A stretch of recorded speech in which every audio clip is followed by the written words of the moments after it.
ഇത് ഒരു ഗൂഢാലോചനയുടെ ഭാഗമാണ്.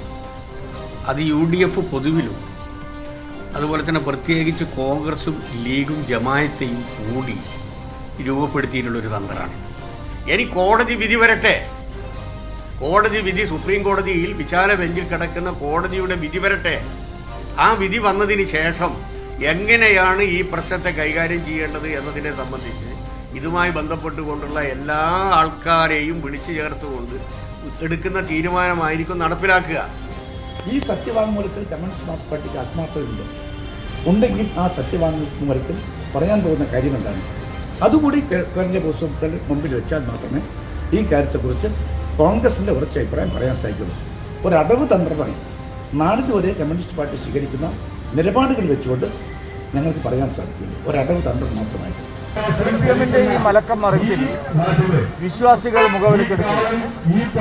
CPM എത്ര തവണ ഈ കാര്യത്തിൽ മലക്കം മറിഞ്ഞാലും ശബരിമല വിഷയത്തിൽ അവരുടെ എടുത്ത നിലപാടിന് ജനങ്ങൾ അത് പൊറുക്കാൻ തയ്യാറില്ല, വിശ്വാസികൾ അത് പൊറുക്കാൻ തയ്യാറില്ല. ഒരു കാര്യം.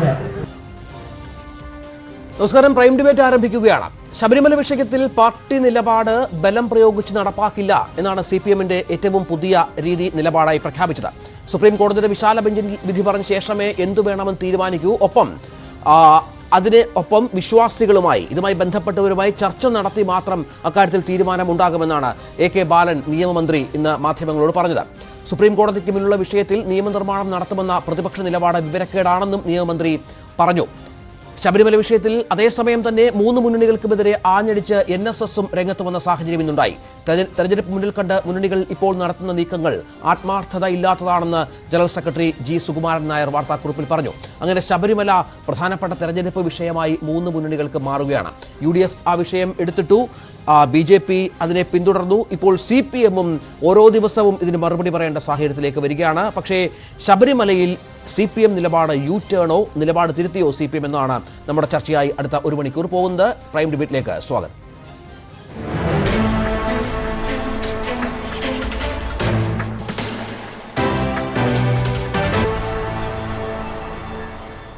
ഇടത് നിരീക്ഷകൻ ശ്രീ റജി ലുക്കോസ്, രാഷ്ട്രീയ നിരീക്ഷകൻ ശ്രീ ശ്രീജിത്ത് പണിക്കർ, RV രാജേഷ് കോൺഗ്രസ് നേതാവ്, ഒപ്പം അഡ്വക്കേറ്റ് അജകുമാർ അഭിഭാഷകൻ എന്നിവർ ഈ ചർച്ചയിൽ പങ്കെടുത്തു. അതിൽ രാജേഷ്, ഈ തെരഞ്ഞെടുപ്പ് നാളുകൾ വരികയാണല്ലോ. ഇവിടെ ഈ രമേശ് ചെന്നിത്തലയുടെ യാത്രയുടെ ആദ്യഘട്ടം മുതൽ നിങ്ങൾ ശബരിമല ഒരു വലിയ അജണ്ടയായി, വലിയ വിഷയമായി നിങ്ങൾ ആ തരത്തിൽ ജനങ്ങൾക്ക് മുന്നിൽ അവതരിപ്പിക്കാൻ ശ്രമിക്കുന്നുണ്ട്.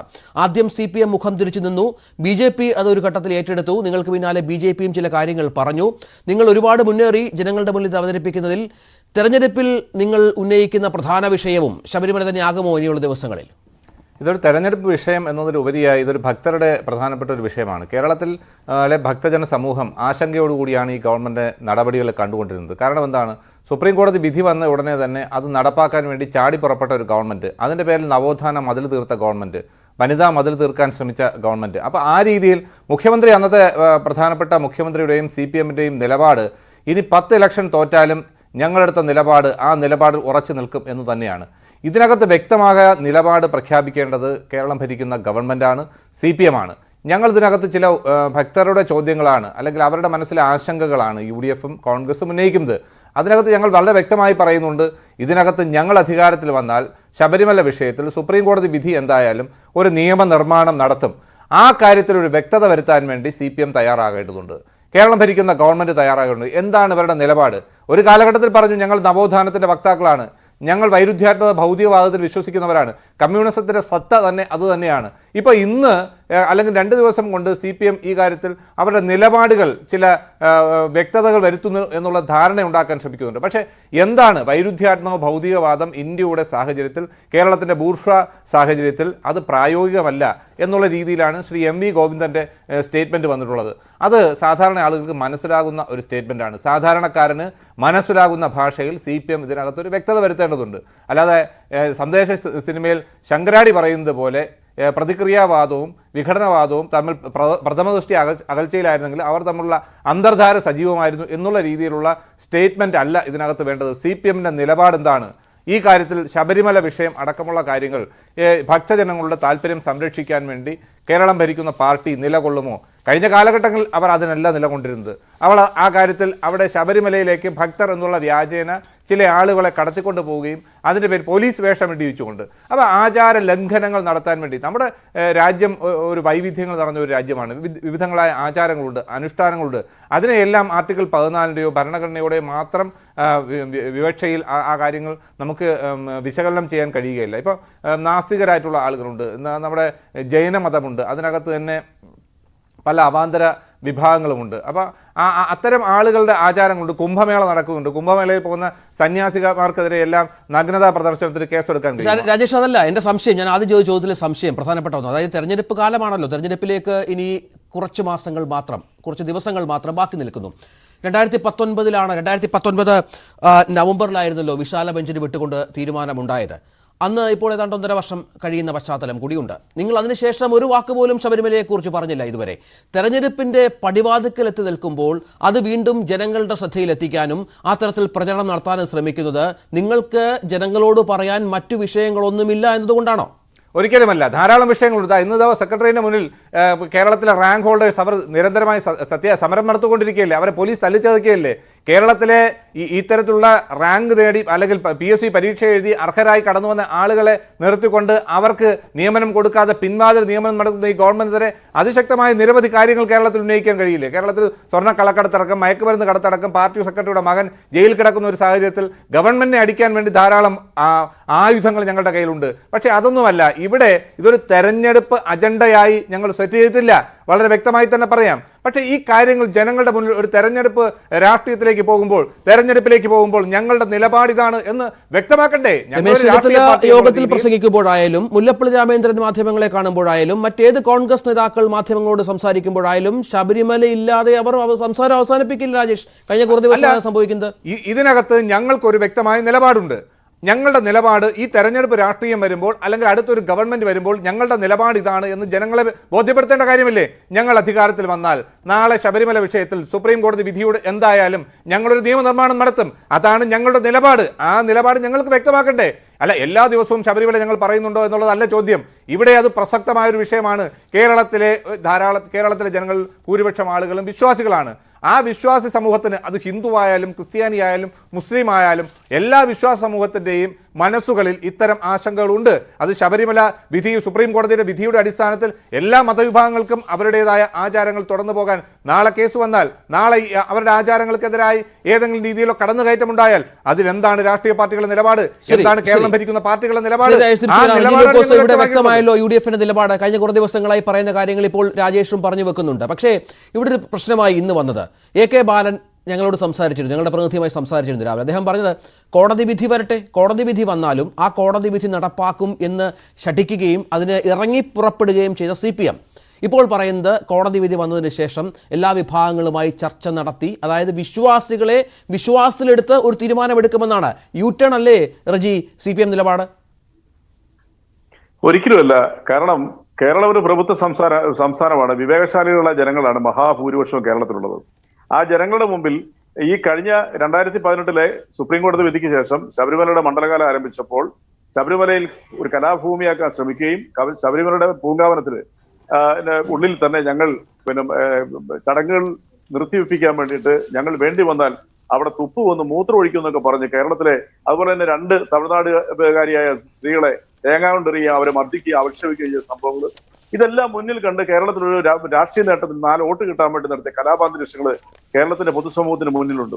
അപ്പോൾ വീണ്ടും ഇവിടെ വരുമ്പോഴത്തേക്കും സ്വാഭാവികമായിട്ട് ഈ കാഴ്ച മുമ്പിലുള്ളപ്പോൾ സുപ്രീം കോടതി വിധിയെ ശിരസാ വഹിക്കേണ്ട ബാധ്യസ്ഥമായിട്ടുള്ള ഏത് സംസ്ഥാന സർക്കാരുകൾ എടുക്കേണ്ട തീരുമാനം മാത്രമേ അന്നും എടുത്തിട്ടുള്ളൂ.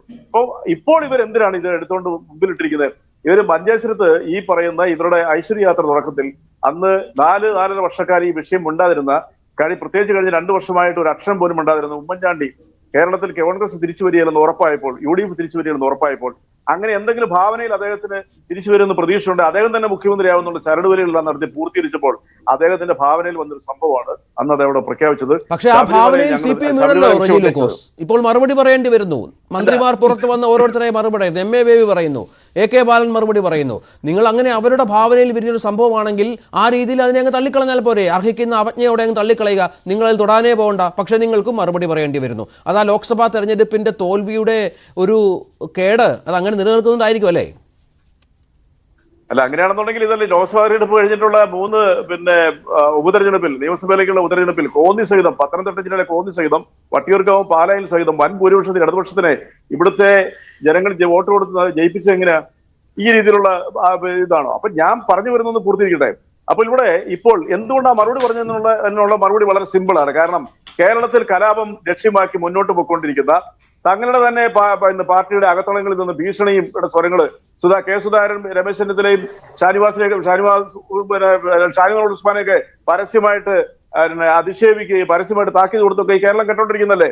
അപ്പോൾ അവിടെ നിന്നും ദിനേനെ ഒരു ഭാവി പരിപാടികളെ കുറിച്ച്, കേരളത്തിന്റെ നാളുകളെ കുറിച്ചോ കേരളത്തിന്റെ യുവത്വത്തെ അഡ്രസ് ചെയ്യാനായിട്ടോ ഒന്നുമില്ലാതെ നാളത്തെ പദ്ധതികൾ എന്താണ്, നാളെ എന്താണ് കേരളത്തിൽ ഞങ്ങൾ നൽകാൻ പോകുന്ന സംഭാവനകൾ, ഞങ്ങളുടെ പ്രവർത്തനങ്ങൾ എന്താണ്, ഇതൊന്നും പറയാതെ ശബരിമല വിഷയമായിട്ട് വരുമ്പോൾ സ്വാഭാവികമായിട്ടും അതിനെ പ്രതിരോധിക്കേണ്ട ആ കേരള പൊതുസമൂഹത്തിൽ ജനാധിപത്യമായ രീതിയിൽ അതിന് മറുപടി കൊടുക്കേണ്ട കടമ ഈ രാജ്യത്തെ അല്ലെങ്കിൽ ഈ സംസ്ഥാനത്തെ ഏതൊരു രാഷ്ട്രീയ കക്ഷി ഉണ്ടെന്ന് വിശ്വസിക്കുന്നവരാണ് ഞങ്ങളൊക്കെ. അവരുമായിട്ടിരിക്കുമ്പോൾ അവർ പറയും, കണ്ടോ ഇവരിതെല്ലാം അനുകൂലിച്ചിരിക്കുക, നാളെ ഇവർ ബോംബുമായിട്ട് വരും എന്ന് പറഞ്ഞ് ഇവർ വേറെ ഇറങ്ങും. അതൊക്കെ രഞ്ജിത്തിന് അറിയാമല്ലോ. അപ്പൊ നിങ്ങൾ ചാനലുകാർക്ക് ഇതെല്ലാം ആഘോഷിക്കാം. ഇതാണ് അതിന്റെ സത്യാവസ്ഥകൾ. ഇനി രണ്ടാമത്തെ വിഷയം എന്ന് പറഞ്ഞാൽ എന്താണ്? ഇവിടെ ബഹുമാനപ്പെട്ട തിരുവഞ്ചൂർ രാധാകൃഷ്ണൻ കോട്ടയത്ത് അക്ഷര നഗരിയിൽ വെച്ചുകൊണ്ട് തന്നെയാണ് ഒരു പത്രസമ്മേളനത്തിലൂടെ പ്രഖ്യാപിച്ചിരിക്കുന്നത്, ഞങ്ങൾ അധികാരത്തിൽ വന്നാൽ ആചാര സംരക്ഷണത്തിനായി നിയമം കൊണ്ടുവരും, 2 വർഷത്തെ തടവും ജയിൽവാസവും പിഴയും ഞങ്ങൾ ചുമത്തുന്നു. അദ്ദേഹം കോട്ടയത്ത് വെച്ച് അത് പറഞ്ഞതാണ് ഞങ്ങളെ സംബന്ധിച്ച് അത്ഭുതം. ഞങ്ങളൊക്കെ അത് കഴിഞ്ഞ് പല രീതിയിൽ ലോകരാജ്യങ്ങളിൽ മുഴുവനും മിക്കവാറും എല്ലാ രാജ്യങ്ങളുടെയും ഗൂഗിളിലൂടെ ഒക്കെ ഞങ്ങൾ പറയുന്നത് നോക്കി, ഇങ്ങനെ ആചാര സംരക്ഷണത്തിനായിട്ട് നിയമം ലോകത്തിലൂടെ ഉണ്ടോന്നും ഈ ലോകത്തിൽ ഒരു സ്ഥലത്ത് പോലും ഇല്ല. ആചാരം സംരക്ഷിച്ചോട്ടെ, ആചാരം സംരക്ഷിക്കാനായിട്ട് എല്ലാ ആത്മാർത്ഥത്തോടെ നിൽക്കുന്ന ഒരു സർക്കാരാണ് കേരളം ഭരിക്കുന്നത്. കാരണം ഒരു ഉദാഹരണമുണ്ട്. ഒന്ന് അല്ലല്ല, അപ്പൊ ഇടയ്ക്ക് വെച്ച് മുറിക്കരുത്, ഇവിടെ അതിനുള്ള സമയമുണ്ട്. ഒന്ന്, ഈ മണ്ഡലകാലങ്ങളിലെല്ലാം ഇടതുപക്ഷം ഭരിക്കുമ്പോഴുള്ള കൃത്യമായ രീതിയിലുള്ള തട്ടിപ്പും വെട്ടിപ്പും ഇല്ലാതെ കൊണ്ട് അവിടെ മണ്ഡലകാലം നടക്കുന്നില്ല. കാരണം ശബരിമല എന്ന് പറയുന്നത് നാനാജാതി മനുഷ്യരെ ബഹുമാനിക്കുന്ന ഒരു മതേതര സ്ഥാപന, ആരുടെ കുത്തകയല്ലത്. ഞങ്ങളൊക്കെ വളരെ എന്റെയൊക്കെ നാട്ടിൽ കൂടെ എന്റെയൊക്കെ വീട്ടിലൊക്കെ ഒരു 15-20 കൂട്ടത്തിനേലും ഈ 45 ദിവസം കൊണ്ട് റോഡ് സൈഡിലാണ് ഞങ്ങൾ വിരിവെക്കാൻ കൊടുക്കും. എന്തുകൊണ്ടാണ്? ഞങ്ങൾക്കൊക്കെ അതൊരു ഉത്സവാന്തരീക്ഷ. അതാണ് ഈ നാടിന്റെ സംസ്കാരം. പ്രത്യേകിച്ച് ഞങ്ങൾ ഈ പാല, ഈ എരുമേല്, ഇങ്ങനെയുള്ള ആ റോഡുകൾ മുഴുവൻ എങ്ങനെയാണ്, എല്ലാ നാട്ടിലും എങ്ങനെയാണ്. അപ്പൊ ആ സംസ്കാര സമ്പന്നമായിട്ടുള്ള ഒരു വലിയ ലോകത്തിന് മുമ്പിൽ തന്നെ ഒരു മതേതരത്തിന്റെ ഒരു വലിയ ബിംബമായ ശബരിമലയെ ഇവർ ഈ അനാവശ്യ സമയത്ത് ഇപ്പോൾ അത് സമാധാന അന്തരീക്ഷം നിൽക്കുമ്പോൾ വലിച്ചഴിച്ചതാണ് ചോദ്യം ചെയ്യേണ്ടത്. അത് കേരളത്തിലെ പൊതുസമൂഹത്തിന് മനസ്സിലാത്ത വലിയൊരു വിഷയമായിട്ട് മാറിയിട്ടുണ്ട്. ഇത് ചെറിയ രീതിയിൽ എങ്ങനെ ഇവരുടെ പിന്തുണയുള്ളവരുടെ മനസ്സിൽ നിന്നും ഇവർ അകന്നു പോയിരിക്കുന്നു. BJPയുടെ സംസ്ഥാന പ്രസിഡന്റ് സുരേന്ദ്രൻ പറഞ്ഞാണ് വസ്തുത. BJP ഞങ്ങളുടെ പ്രഖ്യാപിതമായിട്ടുള്ള ശത്രുത ഉണ്ടെങ്കിൽ അദ്ദേഹം ഒരു കാര്യം പറഞ്ഞു, ശബരിമല വിഷയത്തിൽ ഏറ്റവും കൂടുതൽ വഞ്ചിച്ചിരിക്കുന്ന കോൺഗ്രസ് ആണ്. ഞങ്ങളാണ് ഇതിൽ ഈ പ്രശ്നത്തിന്റെ പേരിൽ മുന്നിലിറങ്ങി സമരങ്ങൾ നടത്തിയത്. അവർ നോക്കി നിന്നുകൊണ്ട് ഞങ്ങളാണ് അവകാശം ഉന്നയിച്ചുകൊണ്ട് വോട്ട് മേടിക്കാനുള്ള തന്ത്രമാണ് ഈ കോൺഗ്രസ് നടത്തിയത്. സുരേന്ദ്രൻ പറഞ്ഞ ഒരു സത്യമാണ്. ഇപ്പോൾ ഇവർ തള്ളി പറയുന്ന ആരൊക്കെയാണെന്നറിയോ? ഇവര് തല്ലല്ല, മതേതരത്തിന്റെ കാവൽപ്പാടായിട്ടുള്ള നെഹ്റുവിനെയും വേണ്ട വോട്ട് കിട്ടാൻ വേണ്ടിയിട്ടും ഭാവി പ്രധാനമന്ത്രി അവതരിപ്പിച്ച് 19 സീറ്റിൽ ജയിച്ച രാഹുൽ ഗാന്ധി ഇപ്പോഴത്തെ ശബരിമല നിലപാടിൽ നിങ്ങൾക്ക് വ്യക്തതയുണ്ടോ? അല്ലെങ്കിൽ ശബരിമലയിൽ നിങ്ങൾ വിശ്വാസികൾക്കൊപ്പമാണോ എന്ന് ചോദിച്ചിട്ട് റെജി ലൂക്കോസ് മറുപടി പറഞ്ഞില്ല. ഞാൻ തിരിച്ചു വരാം താങ്കളിലേക്ക്. ശ്രീ പണിക്കർ, ഇവിടെ ഇന്ന് AK ബാലൻ പറഞ്ഞ പ്രധാനപ്പെട്ട ഒരു പ്രസ്താവനയുണ്ട് ഈ ശബരിമല വിഷയവുമായി ബന്ധപ്പെട്ട്. അത് നമ്മുടെ രാഷ്ട്രീയ കേരളം ഒന്ന് ഈ തരത്തിൽ ചർച്ച ചെയ്യേണ്ട വിഷയം തന്നെയാണ് തോന്നുന്നു. കാരണം കോൺഗ്രസും ലീഗും ജമാഅത്തെ ഇസ്ലാമിയും ചേർന്നുള്ള തന്ത്രമാണ് ശബരിമല വിഷയം ഉയർത്തിക്കൊണ്ടുവരുന്നതിന് പിന്നിൽ. നേരത്തെ ചാണ്ടി ഉമ്മൻ പറഞ്ഞ പ്രധാനപ്പെട്ട ഒരു കാര്യം, ഹാഗിയ സോഫിയ വിഷയവുമായി ബന്ധപ്പെട്ടൊരു പരാമർശം താങ്കൾ ശ്രദ്ധയിൽപ്പെട്ട് കാണും. അത്തരത്തിൽ വല്ലാത്ത രീതിയിൽ പ്രചരണ രംഗത്ത് ഈ പല കാര്യങ്ങളെയും മാറ്റിമറിക്കാനുള്ള ലക്ഷ്യം ഈ മുന്നണികൾക്കുള്ള ഉണ്ടാകുന്നുണ്ടോ? അത് അപകടകരമായ ഒരു സൂചന തന്നെയല്ലേ? അല്ല രഞ്ജിത്ത്, ഞാനത് മനസ്സിലാക്കുന്നത് ശബരിമല വിഷയം ഇപ്പോൾ തെരഞ്ഞെടുപ്പ് അടുക്കുന്ന സമയത്ത് UDF കൊണ്ടുവന്നതിനൊരു സാഹചര്യമുണ്ട്. ആ സാഹചര്യം എന്ന് പറയുന്നത് ഒരു ഭരണമാറ്റം ഉണ്ടാവുകയാണ് എങ്കിൽ ശബരിമല വിഷയത്തിൽ ഞങ്ങളുടെ നിലപാട് ഇതാണ് എന്നുള്ളത് അവർക്ക് ജനങ്ങളോട് പറയണം. അപ്പോൾ ഇവിടെയുള്ള വിശ്വാസി സമൂഹത്തിന് മൊത്തത്തിലും പ്രത്യേകിച്ചും അല്ലെങ്കിൽ കേരള സമൂഹത്തിന് മൊത്തത്തിലും പുതുതായിട്ട് വരുന്ന ഭരണകൂടം ഏത് നിലപാടാണ് ഈ വിഷയത്തിൽ സ്വീകരിക്കുന്നത് എന്ന് അറിയാനുള്ള ഒരു അവകാശമുണ്ട്. അപ്പോൾ അത് അവർ ഈ ഒരു അവസരത്തിൽ അത് പറയുന്നതിൽ ഞാൻ യാതൊരു വിധത്തിലുള്ള പ്രത്യേക രാഷ്ട്രീയവും കാണുന്നില്ല. കാരണം അത് ഞാൻ കൂടി പിന്തുണയ്ക്കുന്ന ഒരു കാര്യമാണ്, ഒന്നാമത്. രണ്ട്, നമ്മളിവിടെ മനസ്സിലാക്കേണ്ടത് ഇതിനെ ഏതൊക്കെ വിധത്തിൽ CPM പ്രതിരോധിക്കാൻ പാടുപെടുന്നു എന്നുള്ളതാണ്. കാരണം ഇതിനിപ്പോൾ പല ജമാഅത്തെ ഇസ്ലാമിയെ വരെ കൂടെ കൂട്ടിക്കൊണ്ട് ഇതിലൊരു വലിയ കോക്കസ് പ്രവർത്തിക്കുന്നുണ്ട് എന്ന രീതിയിലേക്ക് ഒരു പ്രസ്താവന വരുന്നു. അപ്പോൾ ഇത് ഒരു ഇത്തരത്തിലുള്ള ഒരു തീരുമാനം അല്ലെങ്കിൽ ഇത്തരത്തിലുള്ള ഒരു പ്രഖ്യാപനം, ഒരു കരട് നിയമം ഇത് കൊണ്ടുവരുന്ന സമയത്ത് ഇടതുപക്ഷം തളർന്ന് കിടപ്പായി കഴിഞ്ഞു. അവരുടെ അടിസ്ഥാന ശിലയായിട്ടുള്ള വൈരുദ്ധ്യാത്മക ഭൗതികവാദം, ഈ വൈരുദ്ധ്യാത്മിക ഭൗതികവാദം എന്ന് പറയുന്നത് വെറും വാദകമായിട്ട് ഈശ്വരനിൽ വിലയം പ്രാപിച്ചു കഴിഞ്ഞു.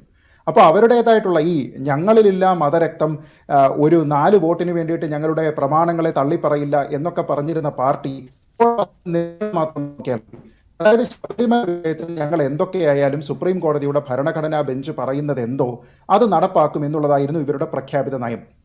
അതുകൂടാതെ അവർ സുപ്രീം കോടതിയിൽ പറഞ്ഞിരിക്കുന്ന അവരുടേതായിട്ടുള്ള നയമുണ്ട്. കാരണം ഇവിടെ വിശ്വാസികൾ പ്രത്യേകം ശ്രദ്ധിക്കേണ്ടത്, ഈ റിവ്യൂ പെറ്റീഷൻസ് പരിഗണിക്കുന്ന സമയത്ത് സർക്കാരിന് വേണ്ടി ഹാജരാകുന്ന അഡ്വക്കേറ്റ് ജയദീപ് ഗുപ്ത എണീറ്റ് നിന്നൊരു വേള പറഞ്ഞതാണ് ഇത് പരിഗണിക്കാൻ പാടില്ല എന്ന്. അപ്പോൾ ന്യായമായിട്ടും നിയമപരമായിട്ടും വിശ്വാസി സമൂഹത്തിന്, പെറ്റീഷനേഴ്സിന് കിട്ടുന്ന ഒരു അവകാശത്തിനെ പോലും തടയിടുന്നതിന് വേണ്ടി ശ്രമിച്ചിരുന്ന ഒരു സർക്കാരാണ് പറഞ്ഞിരുന്നത് ഞങ്ങൾ എന്താണെങ്കിലും ആ വിധി നടപ്പാക്കും എന്ന്. ഇന്നിപ്പോൾ എവിടെ എത്തി നിൽക്കുന്നു? ശ്രീ M.A. ബേബി പറയുന്നതനുസരിച്ച് എല്ലാ വീക്ഷണങ്ങളെയും ഉൾക്കൊള്ളിച്ചുകൊണ്ട് മാത്രമേ ഞങ്ങൾ മുന്നോട്ട് പോവുകയുള്ളൂ, പാർട്ടിക്ക് പാർട്ടിയുടേതായിട്ടുള്ള നിലപാട് കാണും, അത് ഘട്ടം ഘട്ടമായി നടപ്പാക്കുമെന്നാണ്. ഒന്ന് ആലോചിച്ച് നോക്കുക, ആദ്യം ഈ പറയുന്ന വൈരുദ്ധ്യാത്മക ഭൗതികവാദം എന്ന് പറയുന്ന നിലപാടിനെ ആദ്യം പൂർണ്ണമായും ഇംപ്ലിമെന്റ് ചെയ്യുകയും അവിടെ ആൾക്കാരെ പ്രവേശിപ്പിക്കുകയും മുഖ്യമന്ത്രി തന്നെ അത് പത്രസമ്മേളനം വഴി പ്രഖ്യാപിക്കുകയും ചെയ്തതിന് ശേഷം ഇപ്പോൾ ഒരു U-ടേൺ എടുത്തതിന് ശേഷം പറയുന്നു ഘട്ടം ഘട്ടമായി നടപ്പാക്കും. അപ്പോൾ പൂർണ്ണമായും ഞങ്ങളുടെ പാർട്ടി നിലപാട് ഉൾക്കൊള്ളാനുള്ള ഒരു ജനസമൂഹം ഇവിടെ ഇല്ല എന്ന തിരിച്ചറിവുണ്ടാകുന്നു. ഇത് തന്നെയാണ് കഴിഞ്ഞ ദിവസം ശ്രീ M.V. ഗോവിന്ദൻ പറഞ്ഞിരിക്കുന്നത്. അദ്ദേഹം പറഞ്ഞത് ഇന്ത്യയുടെ പ്രത്യേക സാഹചര്യത്തിൽ വൈരുദ്ധ്യാത്മക ഭൗതികവാദം എന്ന് പറയുന്നത് നടക്കാനുള്ള സാധ്യതയില്ല. കമ്മ്യൂണിസ്റ്റ് പാർട്ടി രൂപീകൃതമായിട്ട് ഏകദേശം 100 വർഷം കഴിഞ്ഞപ്പോഴാണ് ഈ ട്യൂബ് ലൈറ്റ് തെളിയുന്നത്. അപ്പോൾ ഇതിനെ ബന്ധപ്പെട്ട് ഒന്നാലോചിച്ച് നോക്കൂ, എസ് രാമചന്ദ്രൻ പിള്ള പാർട്ടിയുടെ വളരെ മുതിർന്ന നേതാവാണ്. അദ്ദേഹം എന്താണ് പറഞ്ഞത്? പാർട്ടി തീരുമാനം നടപ്പാക്കാനല്ല ശ്രമിക്കുന്നത്, ശബരിമലയിൽ ജനങ്ങളുടെ അഭിപ്രായമാണ് പ്രധാനം. അപ്പോൾ സുപ്രീം കോടതിയുടെ ഭരണഘടനാ ബെഞ്ചിന്റെ വിധിയാണ് പ്രധാനം എന്ന് പറഞ്ഞിരുന്നിടത്ത് നിന്ന് ഭരണഘടനാ ബെഞ്ചിന്റെ വിധിയല്ല, ജനങ്ങളുടെ അഭിപ്രായമാണ് പ്രധാനം, സമവായം വേണം, സംഘർഷം ഉണ്ടാകരുത്, ആലോചിച്ച് നടപ്പാക്കും. അപ്പോൾ ആലോചിച്ച് നടപ്പാക്കും എന്ന് പറഞ്ഞു കഴിഞ്ഞാൽ അത് U-ടേൺ അല്ല എങ്കിൽ മറ്റെന്താണ്? ഇവിടെ എന്താണ് വിധിയെങ്കിലും അത് ആൾക്കാർ, ശ്രീ കടകംപള്ളി സുരേന്ദ്രൻ പറഞ്ഞിട്ടുണ്ടല്ലോ, വിധി അവിടെ ആൾക്കാർക്ക് പ്രവേശനത്തിന് അനുകൂലമാണെന്നുണ്ടെങ്കിൽ അത് നടപ്പാക്കും, അങ്ങനെ വേണ്ട എങ്കിൽ അത് നടപ്പാക്കും. അങ്ങനെയാണെങ്കിൽ പിന്നെ ആരോടാണ് ആലോചിക്കുന്നത്? ഏത് ജനവിഭാഗത്തിനോടാണ് ആലോചിക്കാൻ പോകുന്നത്? കോൺഗ്രസ്സുകാരോടോ അതോ BJP-ക്കാരോടോ അതോ ക്ഷേത്രത്തിൻ്റെ തന്ത്രിയോടോ?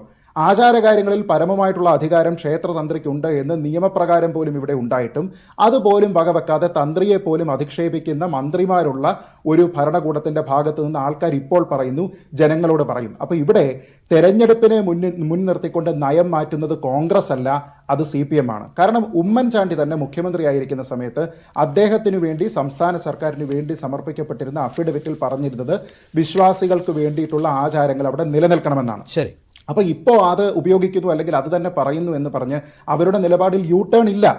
അവരുടെ നിലപാടിൽ യാതൊരു വിധത്തിലുള്ള U-ടേണും ഇല്ല. ഉമ്മൻചാണ്ടി പണ്ട് പറഞ്ഞതെന്തോ അത് തന്നെ ഇപ്പോഴും അദ്ദേഹം പറയുന്നു. പക്ഷേ ഇവിടെ നിലപാടിൽ വ്യത്യാസം ഉണ്ടായിരിക്കുന്നത് CPM-നാണ്.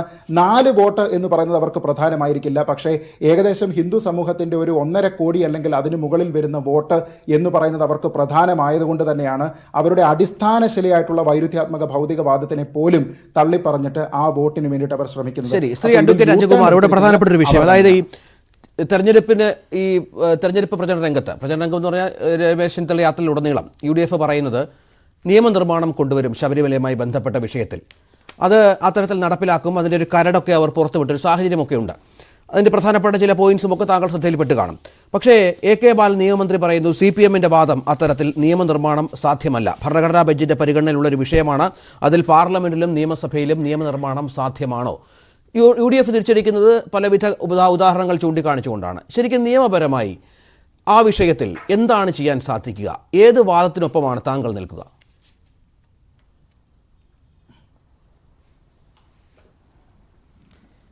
ഇത് ആകെ ഒരു ആശയക്കുഴപ്പം സൃഷ്ടിച്ചിരിക്കുകയാണ് ഇപ്പോൾ. അതിൽ എല്ലാ രാഷ്ട്രീയ കക്ഷികളും വളരെയേറെ വിജയിക്കുകയും ചെയ്തു.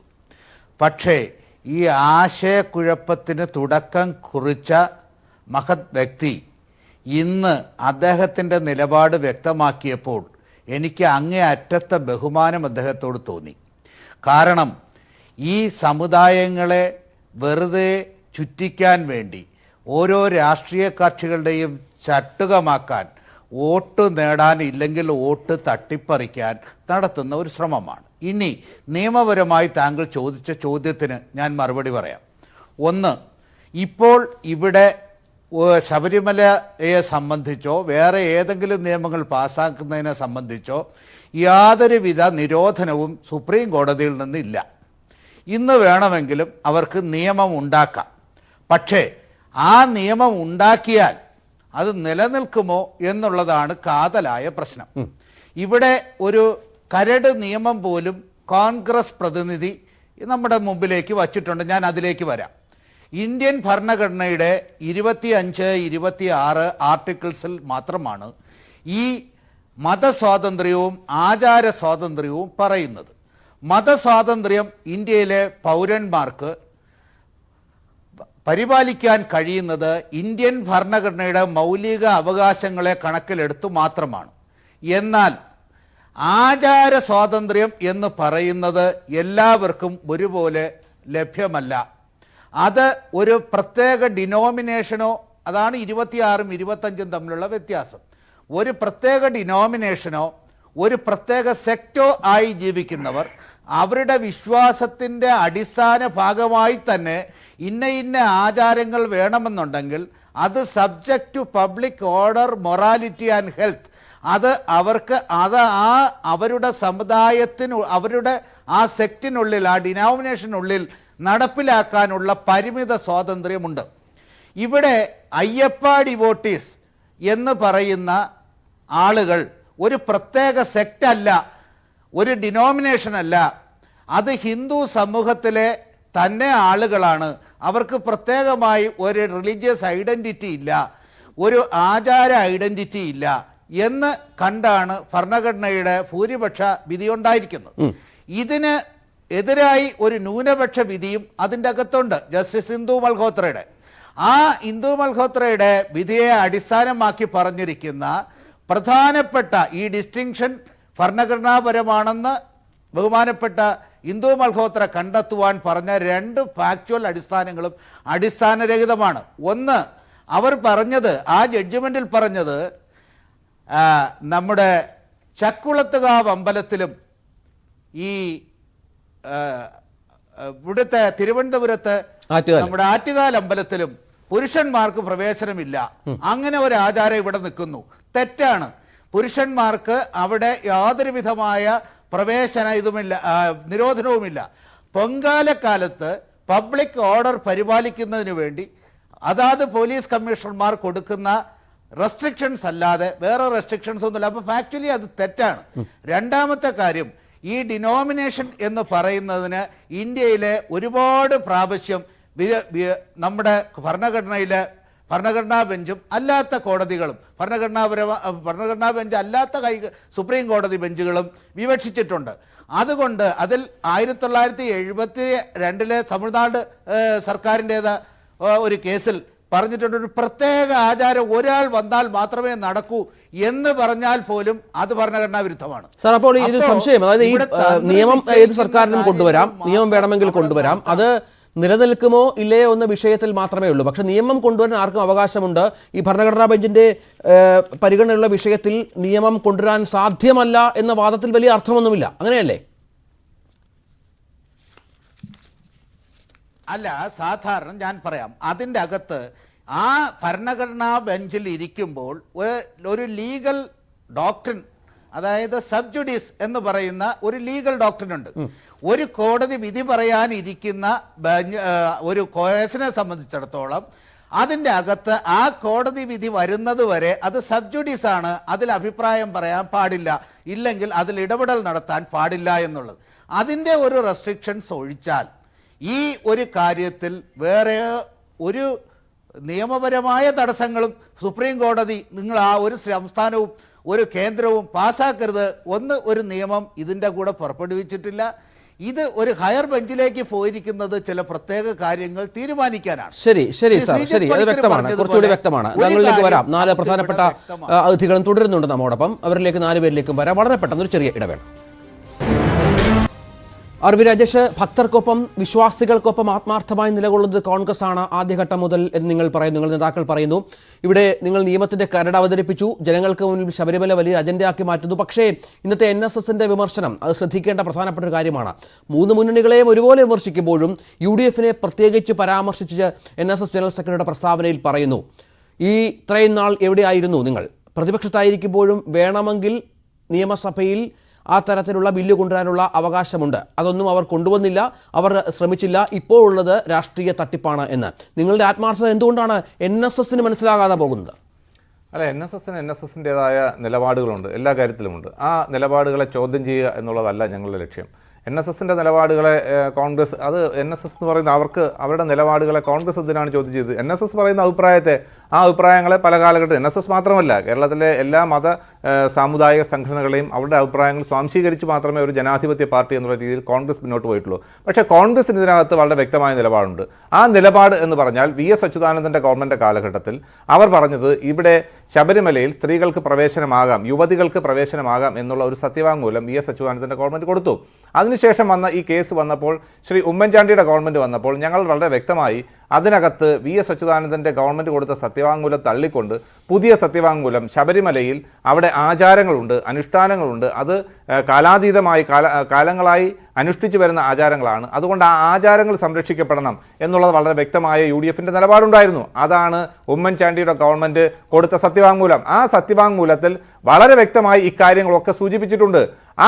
അതിൻ്റെ അടിസ്ഥാനത്തിൽ മാത്രമാണ് പിന്നീട് ആ സത്യവാങ്മൂലത്തെ മാറ്റിമറിച്ചുകൊണ്ടാണ് ശ്രീ പിണറായി വിജയൻ്റെ ഗവൺമെൻറ് വന്നപ്പോൾ പുതിയ സത്യവാങ്മൂലം കൊടുക്കുകയും അവരുടെ രാഷ്ട്രീയ നിലപാട്, CPMൻ്റെ രാഷ്ട്രീയ നിലപാട് ഇതാണ്, ആ രാഷ്ട്രീയ നിലപാടിനനുസരിച്ചുകൊണ്ട് ഈ പറഞ്ഞ പോലെ വൈരുദ്ധ്യാത്മക ഭൗതികവാദത്തിൽ അധിഷ്ഠിതമായ കമ്മ്യൂണിസ്റ്റ് നിലപാടുകൾ അതിനനുസരിച്ചുകൊണ്ട് യുവതികളെ പ്രവേശിപ്പിക്കണം, അവിടെ ആർട്ടിക്കിൾ 14ൻ്റെ ലംഘനം നടന്നു എന്നുള്ള രീതിയിലേക്ക് പുതിയ സത്യവാങ്മൂലം കൊടുത്തതിൻ്റെ അടിസ്ഥാനത്തിൽ കോടതിയോട് ചോദിച്ചു വാങ്ങിയ വിധിയാണ് ഇതിനകത്ത് വളരെ വ്യക്തമായി ഗവൺമെൻറ്. അപ്പം ഞങ്ങളുടെ നിലപാട് വളരെ വ്യക്തമാണ്. ആ നിലപാട് ചോദ്യം ചെയ്യപ്പെടാൻ കഴിയാത്ത നിലപാടാണ്. UDF വളരെ വ്യക്തമായി ഇക്കാര്യത്തിൽ നിലപാടുണ്ട്. സുപ്രീം കോടതിയിൽ കേസ് വന്നപ്പോൾ, ഹൈക്കോടതിയിൽ കേസ് വന്നപ്പോൾ ഒക്കെ ഞങ്ങൾ എടുത്തിട്ടുള്ള നിലപാടുകൾ വെള്ളം ചേർക്കാൻ ഞങ്ങൾ തയ്യാറായിട്ടില്ല. രണ്ടാമത്തെ കാര്യം, ഇപ്പോൾ ഇവിടെ അഡ്വക്കേറ്റ് അജയ്കുമാർ അടക്കമുള്ളവർ പറഞ്ഞ ചില കാര്യങ്ങളുണ്ട്. ഇതിനകത്ത് ഇത്ര ഒരു വിവാദമായൊരു വിധി ഉണ്ടായി. ആ വിധി മറികടക്കാൻ വേണ്ടി ഇപ്പം BJP ഇതിനെതിരായി സമരം നടത്തിയല്ലോ.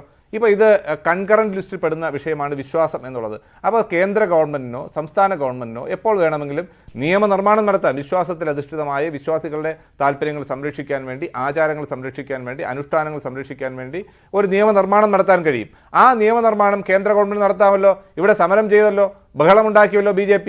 ആ BJPയുടെ ഗവൺമെൻറ് കേന്ദ്രത്തിൽ ഭരിക്കുമ്പോൾ അവിടെ നിയമനിർമ്മാണം നടത്തണമെന്നുള്ള ആവശ്യം പോലും സംസ്ഥാന BJP നേതൃത്വം ഉന്നയിച്ചിട്ടില്ല. രണ്ട്, സംസ്ഥാന ഗവൺമെൻറ് ഇക്കാര്യത്തിൽ വ്യക്തമായ നിയമനിർമ്മാണം നടത്താൻ കഴിയും.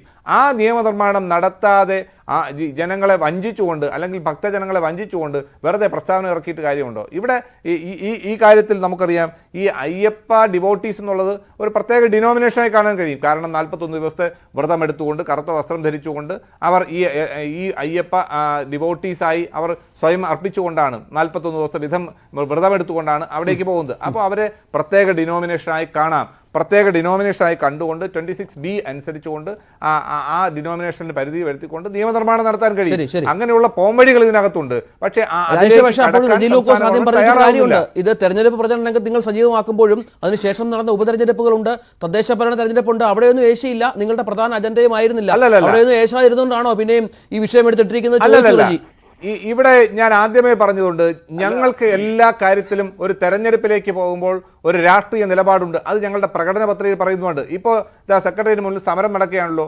അവിടെ ഉണ്ടാകുന്ന പിൻവാതിൽ നിയമനങ്ങളെക്കുറിച്ച്, അല്ലെങ്കിൽ അനധികൃത നിയമനങ്ങളെക്കുറിച്ച്, ആ അനധികൃത നിയമനങ്ങൾ നിർത്തലാക്കണം. അതിനുവേണ്ടി ഞങ്ങൾ പ്രത്യേക നിയമനിർമ്മാണം കൊണ്ടുവരും. യഥാസമയം ഇത്തരം നിയമനങ്ങൾ റിപ്പോർട്ട് ചെയ്യാത്ത വകുപ്പ് മേധാവികളെ ശിക്ഷിക്കാൻ വേണ്ടി ആ നിയമത്തിൽ വ്യവസ്ഥ കൊണ്ടുവരും എന്ന് ഞങ്ങൾ പറയുന്നുണ്ട്. അതുപോലെ ഓരോ വിഷയങ്ങളിലും വ്യക്തമായ നിലപാട് ഒരു തെരഞ്ഞെടുപ്പിലേക്ക് പോകുമ്പോൾ ഒരു രാഷ്ട്രീയ പാർട്ടി എന്നുള്ളതിൽ UDF എന്ന നിലയിൽ ഞങ്ങൾക്കുണ്ട്.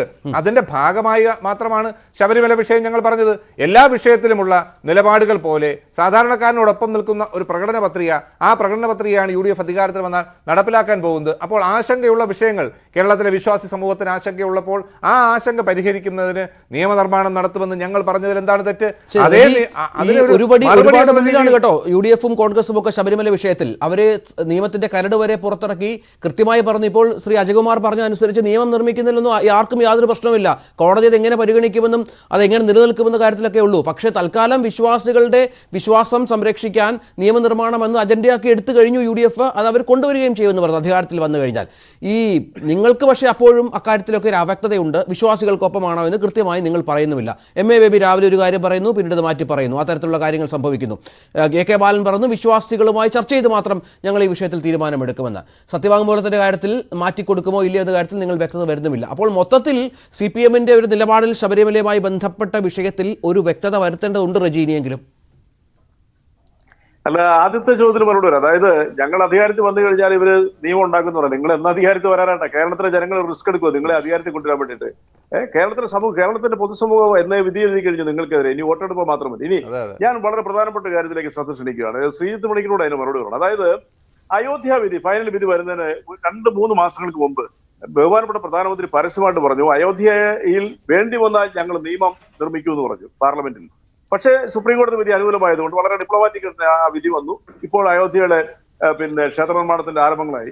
ഇന്നലെ കേരളത്തിലെ ഒരു കോൺഗ്രസ് MLA അയോധ്യ നിർമ്മാണ ഫണ്ടിലേക്ക് പരസ്യമായിട്ട് ഫോട്ടോ പോസ്റ്റ് ചെയ്തുകൊണ്ട് 1000 രൂപ സംഭാവനയും കൊടുത്തു. അദ്ദേഹത്തിന്റെ അയോധ്യ വിധേയത്വം മതേതര അല്ല എൽദോസ് കുള്ളിക്ക് അങ്ങനെയാണെങ്കിൽ അങ്ങനെ MLA ആയിട്ടിരിക്കാൻ പോലും യോഗ്യനല്ല. അദ്ദേഹത്തിനെ വിളിച്ച് അപ്പോയിന്റ്മെന്റ് എടുത്ത് അദ്ദേഹം അറിയാവുന്ന ഒരു സ്ഥലത്ത് നിന്ന് 8 പേര് വന്നേച്ച് അദ്ദേഹത്തിന്റെ റെസിപ്റ്റ് മേടിച്ചു കൊടുത്ത് ആ ഫോട്ടോയ്ക്ക് പോസ്റ്റ് ചെയ്തിട്ട് അദ്ദേഹത്തിന് അറിയില്ല എന്നൊക്കെ പറയുന്നത് അദ്ദേഹം MLA സ്ഥാനത്ത് പോലും ഇരിക്കാൻ യോഗ്യനല്ലെന്ന് എനിക്ക് അങ്ങനെയാണ് പറയാൻ പറ്റുന്നത്. അതൊക്കെ പോട്ടെ, വിഷയത്തിലേക്ക് വരും. ഇതെല്ലാം ചിന്തിക്കട്ടെ. ഇവരുടെ വർഗീയ വിധേയത്വത്തെ കുറിച്ച് മതേതര കോൺഗ്രസിന്റെ മുഖം മൂടി ഒന്ന് തുറന്നു കാണിക്കാൻ ഞങ്ങൾക്ക് അവകാശമില്ലേ? അപ്പോൾ അങ്ങനെയാണെന്നുണ്ടെങ്കിൽ എന്തുകൊണ്ടാണ് ഈ BJP എന്ന് പറയുന്ന രാഷ്ട്രീയ പ്രസ്ഥാനത്തിനകത്ത് എന്തെങ്കിലും ആത്മാർത്ഥം ഉണ്ടെങ്കിൽ ഈ പറയുന്ന 3 മാസത്തെ കാലയളവ് കിട്ടിയിട്ട്, അതായത് 5-അംഗ ഭരണഘടനാ ബെഞ്ചിന്റെ വിധി വന്നതിന് ശേഷം 3 മാസത്തെ കാലയളവ് കിട്ടിയെങ്കിൽ പോലും ഇവിടുത്തെ മുഴുവൻ ജനങ്ങൾ, ഇവിടുത്തെ മുഴുവൻ പ്രതിനിധികൾ, ഞങ്ങൾ പോലും ചർച്ചകളിൽ ആവശ്യപ്പെട്ടു ഇവരെന്തുകൊണ്ട് കേന്ദ്ര സർക്കാരിനെ കൊണ്ട് ഓർഡിനൻസിൽ അറ്റ്ലീസ്റ്റ് കൊണ്ടുവന്നില്ല, ആ വിധിയെ മറികടക്കാൻ ഒരു നിയമം കൊണ്ടുവന്നില്ല. അതിന് തെളിവാണ് ഞാൻ അയോധ്യയെക്കുറിച്ച് പ്രധാനമന്ത്രി കോട്ടി കാര്യത്തെ കുറിച്ച് പറഞ്ഞത്. കൊണ്ടുവന്നില്ല. തന്നെയുമല്ല, വെൻകെ പ്രേമചന്ദ്രൻ ഇത്തവണത്തെ 2ാം നരേന്ദ്രമോദി മന്ത്രിസഭ അധികാരമേറ്റ് ഉടൻ നടന്ന പാർലമെന്റ് സമ്മേളനത്തിന്റെ ആ പാർലമെന്റ് സമ്മേളനത്തിൽ NK പ്രേമചന്ദ്രൻ കൊല്ലം MP ഒരു ചോദ്യം ചോദിച്ചു ഈ നിയമനിർമ്മാണത്തിനെ കുറിച്ച്, ശബരിമലയെ കുറിച്ച്. അതിന് നിയമമന്ത്രി പാർലമെന്റിൽ പറഞ്ഞ മറുപടി എന്താണ്? സുപ്രീം കോടതിയിൽ 9-അംഗ ഭരണഘടനാ ബെഞ്ചിൽ പരിഗണനയ്ക്ക് ഇരിക്കുന്ന ഒരു കേസ് ഞങ്ങൾക്ക് ഒരിക്കലും ഒരു നിയമമായിട്ട് കൊണ്ടുവരാൻ പറ്റത്തില്ല എന്ന് പറഞ്ഞു. പരസ്യമായിട്ട് പറഞ്ഞു. ഇവിടുത്തെ എല്ലാ മാധ്യമങ്ങളും റിപ്പോർട്ട് ചെയ്തു, നിങ്ങളുടെ ചാനൽ വരെ റിപ്പോർട്ട് ചെയ്താ. അപ്പോൾ ഇവരുടെ ആത്മാർത്ഥം എന്താണ്? അതല്ല ഇവിടെ ചോദ്യം ചെയ്യേണ്ടത്. ഇപ്പോൾ CPM താഴോട്ട് പോകുന്നു. CPM കൺഫ്യൂഷൻ ഉണ്ട്. CPM കൺഫ്യൂഷൻ ഇല്ല. CPM എല്ലാ വിശ്വാസ സമൂഹത്തിലൂടെയും അവിശ്വാസ സമൂഹത്തിലൂടെയും ജനാധിപത്യപരമായ രീതിയിൽ പിന്തുണയ്ക്കുന്ന ഒരു പ്രസ്ഥാനമാണ് CPM എന്ന് പറയുന്നത്. വിശ്വാസികൾക്കൊപ്പമാണ്. സംശയമില്ലാത്ത കാര്യത്തിൽ വിശ്വാസ സമൂഹത്തിന്റെ വിശ്വാസത്തെ സംരക്ഷിക്കാനും എല്ലാ ബാധ്യതയും ഒരു ജനാധിപത്യ സർക്കാർ എന്നുള്ള ഇടതുപക്ഷ സർക്കാരിനുണ്ട്. അവിശ്വാസികളുടെ മൗലികാവകാശം സംരക്ഷിക്കാനും ഒരു സർക്കാരിനുള്ള എല്ലാവരുമായും വിധി വന്ന് പോലെ എല്ലാവരുമായും ചർച്ച ചെയ്ത് മാത്രം അവിശ്വാസികളെ കയറ്റിയത് അതുകൊണ്ടാണോ? രഹനാബാത്തിമയൊക്കെ കയറ്റിയത് അതുകൊണ്ടാണോ? അവിശ്വാസികളുടെ താല്പര്യം സംരക്ഷിക്കാൻ വേണ്ടിയാണോ? അല്ലല്ല, ചോദ്യം എന്നോടാണ്. താങ്കൾ അവിടെ നിശബ്ദമായിട്ടിരിക്കുക. ഞാൻ അതിന് മറുപടി പറയാം. താങ്കൾ ചോദിച്ചില്ല അവിശ്വാസികളെ കയറ്റിയ നാടകം എന്താണെന്നുള്ളത് കേരളം അറിഞ്ഞു കഴിഞ്ഞു. അതിനെക്കുറിച്ച് ഇനി പറയണ്ട. നിങ്ങൾക്ക് ഒരു വിഷയം ഇപ്പൊ കിട്ടുന്നില്ല. ഒരു കാര്യങ്ങൾ കേരളത്തിനെ കുറിച്ച് പറയാനായിട്ട് നിങ്ങൾക്കില്ല. നിങ്ങൾ സ്വർണ്ണം എല്ലാം മറന്നുപോയി, എല്ലാ കാര്യങ്ങളും മറന്നുപോയി. നിങ്ങൾ BJPയുടെ B ടീം ആയിക്കൊണ്ട് നിങ്ങളുടെ പ്രതിപക്ഷ നേതാവ് നിങ്ങൾ വിഴുങ്ങി. നിങ്ങൾക്ക് ഇതൊന്നുമില്ല. നിങ്ങൾക്കിനി വേണ്ടതെന്നാണ്? പരിപാവനമായി ശബരിമലയെ ആക്രമണ അന്തരീക്ഷം ഉണ്ടാക്കിക്കൊണ്ട് കേരളത്തിൽ കലാപാന്തരീക്ഷം സൃഷ്ടിച്ചുകൊണ്ട് വോട്ട് നേടുക. കേരളത്തിലെ ജനങ്ങൾ നിങ്ങളുടെ പൊറുക്കത്തിൽ. അതാണ് സത്യം. ശ്രീജിത്ത് മണിക്കൂർ എനിക്ക് മറുപടി പറയാനുണ്ട്. ശ്രീജിത്ത് മണിക്കൂർ വളരെ ആചാരമായിട്ട് കോൺഗ്രസിന് കൊണ്ടുവന്ന ഈ സമയത്ത് കൊണ്ടുവന്നതിന് അവർക്ക് അതിന് അവകാശം ഉണ്ടെന്നെല്ലാം പറഞ്ഞു. ശ്രീജിത്ത് മണിക്കൂരെ, നിങ്ങൾ എന്ത് നിലപാടാണ് എടുക്കുന്നത്? സുപ്രീം കോടതി പറയുന്ന നിലപാടാണ് എടുക്കുന്നത്? അത് കേന്ദ്ര സർക്കാരിന്റെ നിലപാടാണോ നിങ്ങൾ പിന്തുണ കൊടുക്കുന്നത്? എന്തിനാണ് നിങ്ങളുടെ കാലാനുസൃതമായ ഒരു ചോദ്യം കൂടി ചോദിച്ചോട്ടെ. ഈ സത്യവാങ്മൂലം ഉണ്ടല്ലോ കൊടുത്തത്, അതൊന്ന് നിങ്ങൾ വിശ്വാസികൾക്കൊപ്പമാണെന്ന് പറയുമ്പോൾ അതൊന്ന് മാറ്റിക്കൊടുക്കാൻ തയ്യാറാകുമോ റജി? അതിനും നടപടി എടുക്കണം. പറഞ്ഞല്ലോ, അതെന്തിനാ നിങ്ങൾ അങ്ങനെ ചോദ്യം ചോദിക്കേണ്ട ആവശ്യമില്ല. ഇപ്പൊ അനാവശ്യമായിട്ട് ഈ അണ്ടൈമിൽ ഇങ്ങനെ ചോദ്യം എന്തിനാ ചോദിക്കുന്നത്? ഇവിടെ വിധി പുറപ്പെടുവിക്കട്ടെ. വിധി വന്നതിന് ശേഷം നിങ്ങൾ ഇത്ര ചോദ്യം ചോദിച്ചാൽ പോലും വിധി. അപ്പൊ സുപ്രീം കോടതിയുടെ ഭരണഘടനാ ബെഞ്ചിനെ കുറിച്ച് നിങ്ങൾക്ക് യാതൊരു പ്രതിബദ്ധതയില്ലേ? കേന്ദ്ര സർക്കാരിന്റെ നിലപാടിനെ കുറിച്ച് നിങ്ങൾക്ക് പ്രതിബദ്ധതയില്ലേ? 5 ദിവസം ഈ വിധിയെ ആവോളം പിന്തുണച്ചിട്ട് 6ാമത്തെ ദിവസം സുവർണാവസരത്തിന് വേണ്ടി കലാപത്തിനിറങ്ങിയവരെ കുറിച്ച് നിങ്ങൾക്ക് യാതൊരു പ്രതിബദ്ധതയില്ലേ? അല്ലെ അവരെ കുറിച്ച് നിങ്ങൾക്ക് യാതൊരു വിമർശനമില്ലേ? അവരുടെ B ടീം ആയതുകൊണ്ട് കൊടി പിടിക്കാതെ കൊണ്ട് നിങ്ങളുടെ സുധാകരൻ നിലയ്ക്കൽ വന്നുകൊണ്ട് ഭീകരമായ രീതിയിലുള്ള ഭീഷണികൾ ഇവിടുത്തെ പൊതുസമൂഹത്തിന്റെ അടുത്ത് ശബരിമലയുടെ പേരിൽ പ്രതികരിച്ചതിന് നിങ്ങൾക്ക് യാതൊരു പ്രതികരണവും ഇല്ലേ? ശബരിമല പൂങ്കാവനത്തിൽ മൂത്രമൊഴിക്കുമെന്നും തുപ്പി വെക്കുമെന്നും പറഞ്ഞ വിദ്വാൻമാരോട് നിങ്ങൾക്ക് അനുകൂലമാണോ ഉള്ളത്? നിങ്ങൾ എന്താ ഏത് പൊതുസമൂഹത്തിലാണ് നിങ്ങൾ അഡ്രസ് ചെയ്യുന്നത്? ഇവിടെ മഹാരാഷ്ട്ര മിണ്ണാപൂർ ഒരു ക്ഷേത്രത്തിൽ 200 വർഷം പഴക്കമുള്ള സ്ത്രീ പ്രവേശന നിരോധനത്തെ മഹാരാഷ്ട്ര ഹൈക്കോടതി പിൻവലിച്ചപ്പോൾ അതിന് പിന്തുണ കൊടുത്തുകൊണ്ട് പോലീസ് സംരക്ഷിച്ച സ്ത്രീകളെ കയറ്റിക്കൊണ്ടിരിക്കുന്ന ആരാണ്? ഇതേ ബി.ജെ.പിയുടെ സർക്കാരല്ലായിരുന്നു. ഇപ്പോഴാണ് അവിടെ ശിവസേന ഭരിക്കുന്നത്. ഈ സർക്കാർ ബി.ജെ.പിയുടെ സർക്കാരായിരുന്നു അവിടെ ചെയ്തുകൊണ്ടിരുന്നത്. അപ്പൊ കേരളത്തിലെ പൊതുജനത്തിന് മുമ്പിൽ CPM എന്ന് പറയുന്ന രാഷ്ട്രീയ പ്രസ്ഥാനത്തെ കൺഫ്യൂഷൻ ഉണ്ടാക്കി അപമാനിക്കാനുള്ള നിങ്ങളുടെ ശ്രമം ദയനീയമായിട്ട് പരാജയപ്പെട്ടത്. ശരി, നമുക്ക് NSSന്റെ വിഷയത്തിലോട്ട് പോകണം. രാഷ്ട്രീയ നേതാക്കളാണ്, അവർക്ക് ഈ കൃത്യമായ അഭിപ്രായം ഒരുപക്ഷെ രാജേഷ് ഒന്നും പറയാൻ പറ്റില്ല. ഞാൻ ചോദിച്ചു NSSുമായി ബന്ധപ്പെട്ട കാര്യത്തിലേക്ക് വന്നു കഴിഞ്ഞാൽ NSS 3 മുന്നണികളെയും നിശ്ചിതമായി വിമർശിച്ച പശ്ചാത്തലമുണ്ട്. 3 മുന്നണികളെയും നിശ്ചിതമായി വിമർശിച്ച പശ്ചാത്തലമുണ്ട്. റജി വരാം. അതായത് ഈ ബിജെപിക്ക് ആത്മാർത്ഥതയില്ല, ബിജെപിക്ക് കേന്ദ്ര സർക്കാർ നിയമം കൊണ്ടുവന്നില്ല. ഇവിടെ UDF പ്രതിപക്ഷത്താണെങ്കിലും അവർക്ക് ബില്ല് കൊണ്ടുവരാനുള്ള എല്ലാ അവകാശവും ഉണ്ട്. അപ്പോൾ സർക്കാരിന്റെ ഭാഗത്തു നിന്നും അങ്ങനെ 3 മുന്നണികൾക്കെതിരെയും രംഗത്ത് വന്നിരുന്നു. നമ്മൾ പഴയ കാര്യങ്ങൾ ഓർത്തെടുത്താൽ, കാരണം ഈ ശബരിമല വിഷയം രാഷ്ട്രീയ പ്രാധാന്യമാണ് ഉള്ളതാണെന്നും അത് എങ്ങനെ വിശ്വാസികളെ ബാധിക്കുന്നുവെന്നും അത് ഏത് തരത്തിൽ സമൂഹത്തെ ബാധിക്കുന്നുവെന്നും ഈ രാഷ്ട്രീയ പാർട്ടികളെ എല്ലാം ബോധിപ്പിച്ചു കൊടുത്ത സംഘടനയാണ് NSS. പന്തളത്ത് ശ്രീധരൻ നാട്ടിൽ നടന്ന ആ പ്രകടനമാണ് ശരിക്കും ഈ വിഷയത്തിന്റെ ഒരു മുഖം മാറ്റിയത്. അത് ഓർമ്മയുണ്ടാവുമല്ലോ. തീർച്ചയായും ഞാൻ അതിലേക്ക് വരാം രഞ്ജിത്ത്. അതിനു മുമ്പ് ഈ പറഞ്ഞ 1-2 കാര്യങ്ങൾക്കും നേരിട്ടുള്ള ചോദ്യങ്ങൾക്കുമുള്ള മറുപടി കൂടി പറയാം. ഒന്ന്, ശ്രീ റജി ആദ്യം പറഞ്ഞു, അതിന് എനിക്ക് ആദ്യ ഭാഗത്ത് മറുപടി പറയാൻ പറ്റിയില്ല. അദ്ദേഹം പറഞ്ഞു അദ്ദേഹം ഗൂഗിൾ ചെയ്ത് നോക്കി, അദ്ദേഹവും ഞങ്ങളൊക്കെ എന്നാണ് പറഞ്ഞത്, ലോകത്തെങ്ങും തന്നെ ആചാരത്തെ സംരക്ഷിക്കാനായിട്ടുള്ള നിയമം എങ്ങും കണ്ടില്ല എന്നാണ്. ഗൂഗിളിൽ ലോകമെങ്ങും തപ്പണ്ട, ഇന്ത്യയിൽ തന്നെയുണ്ട്. 1965 Kerala Hindu public places of worship act നോക്കിക്കഴിഞ്ഞാൽ അതിലുള്ള സെക്ഷൻ 3 നോക്കിക്കഴിഞ്ഞാൽ അതിലുള്ള ആചാര സംരക്ഷണത്തിൻ്റെ ക്ലോസുകൾ വളരെ വ്യക്തമായിട്ട് പറഞ്ഞിട്ടുണ്ട്, ഇന്ന് നിലവിലുള്ളതാണ്. ഉദാഹരണത്തിന് ആചാര സംബന്ധമായിട്ടുള്ള പുലവാലായ്മകൾ, ഒരു കുട്ടിയുടെ ജനനവുമായിട്ടോ ഒരു കുടുംബത്തിലുള്ള ഒരാളിന്റെ രക്തബന്ധത്തിലുള്ള ഒരാളിന്റെ മരണവുമായോ ബന്ധപ്പെട്ടുള്ള പറഞ്ഞോട്ടെ, അല്ലല്ല ദുരാചാരമൊന്നുമല്ല, അല്ലല്ല അതാ റജി തർക്കിക്കരുത്, റജി അത് നിയമമാണ്. റജി 1965 ഇന്നും നിലനിൽക്കുന്ന നിയമമാണ്. റജി അത് ഇന്നും ആശൂലങ്ങൾ എന്ന് പറയുന്നത് ആശൂലമാണ്, അത് ആചാരപരമാണ്. റജി താങ്കൾ സംസാരിച്ച സമയത്ത് ഞങ്ങൾ കാണിച്ച മാന്യത താങ്കൾ കാണിക്കണം. പുലവാലായ്മകൾ എന്ന് പറയുന്നത് ഹിന്ദു ആചാരപ്രകാരം പുലവാലായ്മകൾ എന്ന് പറയുന്നത് ആശൂലമാണ്. മദ്യപിച്ചുകൊണ്ട് ക്ഷേത്രത്തിൽ കയറാൻ പാടില്ല, മനോരോഗമുള്ള ആൾക്കാർ ക്ഷേത്രത്തിൽ കയറാൻ പാടില്ല, അഹിന്ദുക്കൾ ക്ഷേത്രത്തിൽ കയറാൻ പാടില്ല എന്നൊക്കെ ഈ 65 ആക്ടിന്റെ സെക്ഷൻ 3 ഉണ്ട്. അത് ആചാരമാണ്. 1. 2, ഇവിടെ പറഞ്ഞിരുന്ന മറ്റൊരു കാര്യത്തിന് നോക്കൂ, ഇവിടെ ഏകശിലാരൂപമുള്ള വിശ്വാസങ്ങളല്ല ഇവിടെ ഉള്ളത്. ഇപ്പോൾ അദ്ദേഹം നമ്മുടെ അഡ്വക്കേറ്റ് ശ്രീ അജകുമാർ അദ്ദേഹം പറഞ്ഞിരുന്ന ഒരു കാര്യമുണ്ട്. ഇപ്പോൾ ഇന്ദു മൽഹോത്രയുടെ ഒരു കണ്ടൻഷനെ അദ്ദേഹം ബന്ധപ്പെടുത്തിയിരിക്കുന്നത് ആറ്റുകാലുമായി ബന്ധപ്പെട്ടാണ്. അതിൽ പൊങ്കാല എന്നുള്ള വാക്കുണ്ടായില്ല എന്നുള്ളത് മാത്രമേ ഉള്ളൂ അതിനകത്തുള്ള സാങ്കേതിക പ്രശ്നം. അവരുദ്ദേശിച്ചിരിക്കുന്ന കാര്യം എന്ന് പറയുന്നത് പൊങ്കാലയ്ക്ക് അവർക്കുള്ള പങ്കാളിത്തമില്ലായ്മ എന്നുള്ളത് തന്നെയാണ്. അത് ഇവിടെ ആചാരപരമായി നിലനിൽക്കുന്നതാണ്. ഉദാഹരണത്തിന് മണ്ണാറശാല ക്ഷേത്രത്തിലെ ചീഫ് പ്രീസ്റ്റ് എന്ന് പറയുന്നത് എപ്പോഴും ഒരു സ്ത്രീ ആയിരിക്കും. അപ്പോൾ അവിടെ പുരുഷന് തുല്യത വേണം, ആർട്ടിക്കിൾ 14, 15 പാലിക്കുന്നില്ല എന്ന് പറഞ്ഞ് കേസ് കൊടുക്കുന്നതിൽ അർത്ഥമില്ല. കാരണം ഏകശിലാരൂപത്തിലുള്ള കാര്യങ്ങളല്ല വിശ്വാസം എന്ന് പറയുന്നത്, അതിൻ്റെ സങ്കീർണതകളും വൈവിധ്യങ്ങളും തന്നെയാണ് അതിൻ്റെ സൗന്ദര്യം. ഇനി മറ്റൊരു കാര്യം, അയ്യപ്പ ഡിവോട്ടീസ് എന്ന് പറയുന്നതിന് പ്രത്യേകമായിട്ടുള്ള ഒരു സെക്റ്റായിട്ട് പരിഗണിച്ചെങ്കിൽ മാത്രമേ നിയമനിർമ്മാണം സാധ്യമാകൂ എന്ന് അദ്ദേഹം പറഞ്ഞു. അങ്ങനെ ഇല്ല. സംസ്ഥാനത്തിനെ സംബന്ധിച്ചിടത്തോളം ഇത് ഉണ്ടാക്കുന്നതിന് ഞാൻ ഈ പറഞ്ഞ 1965 Hindu public places of worship ആക്ടിൽ 3BA എടുത്തു കളയുക മാത്രമാണ് നിലവിൽ ചെയ്തിരിക്കുന്നത്. അതായത് ശബരിമലയ്ക്ക് പ്രത്യേകമായിട്ടൊരു നിയമമല്ല വന്നിരിക്കുന്നത്. കേരളത്തിലുള്ള എല്ലാ ഹിന്ദു ക്ഷേത്രങ്ങളിലും ചില അശുദ്ധിയുള്ള സമയങ്ങളിൽ സ്ത്രീകൾക്കുള്ള പ്രവേശനത്തിനെ നിരോധിച്ചിരിക്കുന്നു എന്ന് പറയുന്നതിനെ എടുത്തു കളഞ്ഞു. പകരം കോൺഗ്രസ് ഇപ്പോൾ കൊണ്ടുവന്നിരിക്കുന്ന ആ ഒരു ബില്ലിന് പകരം അതിലേക്ക് ഈ 3 സെക്ഷനിലേക്ക് ലാസ്റ്റിൽ ഒരു ക്ലോസ് എഴുതി ചേർത്താൽ മതി. ഓരോ ക്ഷേത്രങ്ങളിലും സാമ്പ്രദായികമായും അനുഷ്ഠാനപരമായും ആചാരപരമായും നിലനിൽക്കുന്ന നിയന്ത്രണങ്ങൾ അതേപടി തുടരും എന്ന് പറഞ്ഞാൽ അത് പ്രത്യക്ഷത്തിൽ സ്ത്രീവിരുദ്ധമാകുന്നില്ല, തുല്യതയുടെ അവകാശ ലംഘനമാകുന്നില്ല. തന്നെയുമല്ല ഓരോ ക്ഷേത്രത്തിലും തനതായിട്ടുള്ള നിയന്ത്രണങ്ങൾ എന്തോ അത് നിലനിൽക്കും. കോടതിയിലേക്ക് കേസ് വരുന്നത് പിന്നീടുള്ള കാര്യം. ഇനി റജി എന്നോട് നേരിട്ട് ചോദിച്ച ഒരു ചോദ്യമുണ്ട്. കേന്ദ്രത്തിന് നോക്കൂ, ഈ AK ബാലൻ പറയുന്ന ഒരു കണ്ടൻഷൻ CPMന്റെ മെയിൻ കണ്ടൻഷൻ എന്ന് പറയുന്നത് തെറ്റാണ്. കാരണം ലോ മേക്കിംഗ് എന്ന് പറയുന്നത് ഒരു പ്ലീനറി പവറാണ്. ആ പ്ലീനറി പവർ എന്ന് പറയുന്നത് സുപ്രീം കോടതിയിലോ ഏതെങ്കിലും കോടതിയിലോ ഒരു വിഷയം നിലനിൽക്കുന്നുണ്ടോ എന്നുള്ളതുമായി യാതൊരു വിധത്തിലുള്ള ബന്ധവുമില്ല. ഞാൻ ഒരു കാര്യം ഇവിടെ ഉത്തരിക്കാം. കേന്ദ്ര സർക്കാരിനെ പറ്റി ചോദിച്ചു ഞാൻ ഏത് ഭാഗത്താണ് എന്ന്. ഞാൻ നിൽക്കുന്നത് വിശ്വാസികളുടെ ഭാഗത്താണ്, കേന്ദ്ര സർക്കാരിൻ്റെയോ സുപ്രീം കോടതിയുടെയോ ഭാഗത്തല്ല. ഞാനിത് പറയുന്നതിനുള്ള കാരണം, കേന്ദ്രത്തിന് നിയമം പാസ്സാക്കാൻ കൺകറന്റ് ലിസ്റ്റിലാണെന്ന് ശ്രീ രാജേഷ് പറഞ്ഞു. നോക്കൂ, നമ്മുടെ നാട്ടിൽ 1988 religious institutions prevention of misuse act എന്ന് പറഞ്ഞിട്ടുള്ള ഒരു കേന്ദ്ര നിയമമുണ്ട്. ഈ കേന്ദ്ര നിയമത്തിൽ പറഞ്ഞിരിക്കുന്നത് റിലീജിയസ് ഇൻസ്റ്റിറ്റ്യൂഷൻ എന്താണ് എന്ന് ഡിഫൈൻ ചെയ്തിട്ടുണ്ട്. ഈ റിലീജിയസ് ഇൻസ്റ്റിറ്റ്യൂഷൻ കൺകറന്റ് ലിസ്റ്റിലായതുകൊണ്ട് കേന്ദ്രത്തിന് നിയമം നിർമ്മിക്കാം. അതിൽ പറഞ്ഞിരിക്കുന്നത് എന്താണെന്ന് നോക്കൂ.